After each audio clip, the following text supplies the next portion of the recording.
pessoal, tudo bem? Estamos aqui novamente para falar sobre fundos imobiliários. No vídeo anterior eu falei sobre as vantagens em relação aos fundos imobiliários se comparado à compra do imóvel físico ou investimento através de um imóvel físico. E agora a gente vai falar das desvantagens. A primeira desvantagem é o ganho de capital de 20%, ou seja, o imposto de renda de 20% sobre o lucro.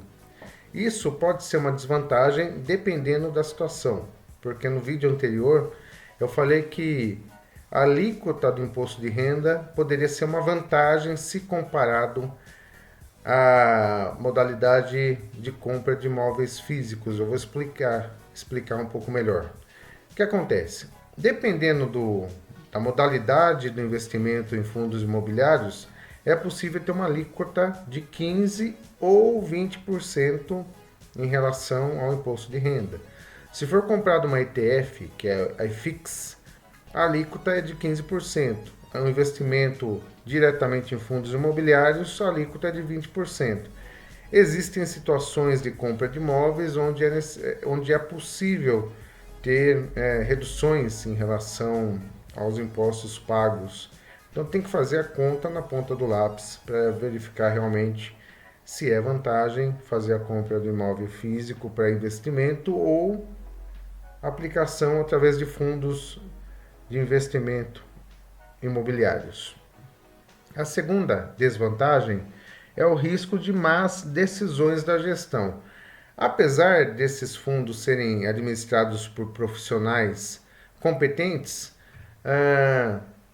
existe a possibilidade de ter erros de administração, problemas administrativos, como qualquer empresa tem, e isso pode resultar em problemas na administração do fundo e riscos inerentes à má administração do fundo, principalmente relacionado às más decisões do gestor.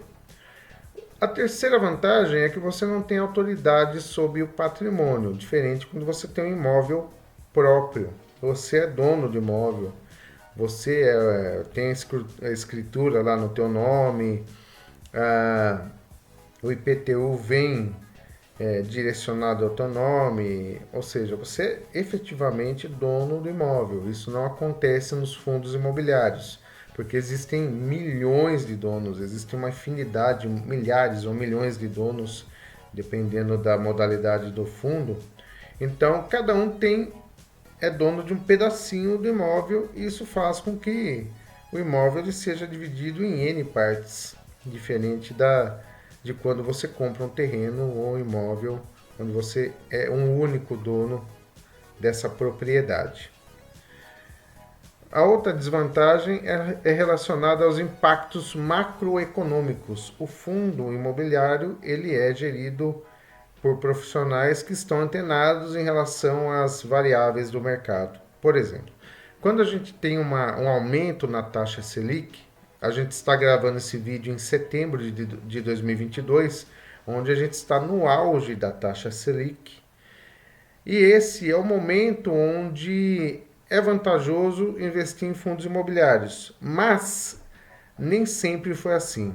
Há um ano atrás, por exemplo, onde a taxa de Selic era menor, e voltando um pouquinho mais para trás, ainda menor, então a gente teve momentos onde a taxa Selic era de 2%, e nesses momentos o investimento em fundos imobiliários não era uma boa, não era uma vantagem.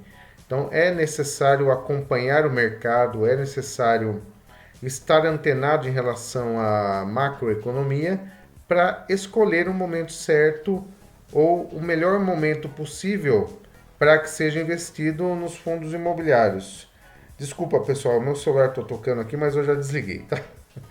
Então é necessário ter um acompanhamento mínimo do mercado, que é diferente quando você tem um imóvel próprio, por exemplo. Você compra um imóvel, não se preocupa muito com a questão de economia, porque não é preciso se preocupar, e isso faz com que o imóvel esteja livre de variações do mercado, o que não acontece com os fundos.